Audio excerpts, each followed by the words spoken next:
আসসালামু আলাইকুম। আজ কয়েকদিন থেকে আমাদের গ্রামের বৃষ্টির কারণে এই হলো আমাদের গ্রামের অবস্থা।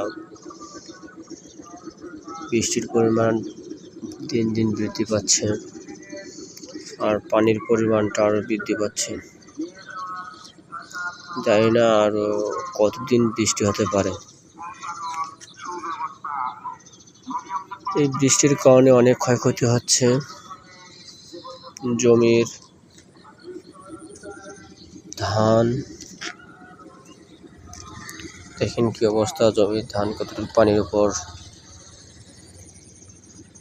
তাই না, এই ধান এখন বর্তমান কাঁচা আছে, পাকার পর এই ধান আসলে পানির নিচে থাকবে না উপরে থাকবে আল্লাহ জানে।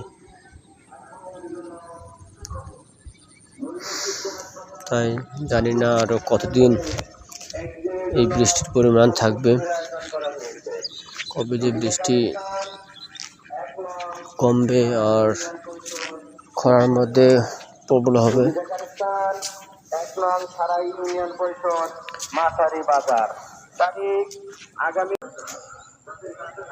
এই জমিগুলোর কারণে আর বৃষ্টির কারণে অনেক রোগবালাই। দেখেন, এই রোগবালাইয়ের কারণে জমির মধ্যে অনেক পোকামাকড় বৃদ্ধি পাচ্ছে। ঠিক মতন ঔষধ দেওয়া যাচ্ছে না, বৃষ্টির আবহাওয়া ভালো না।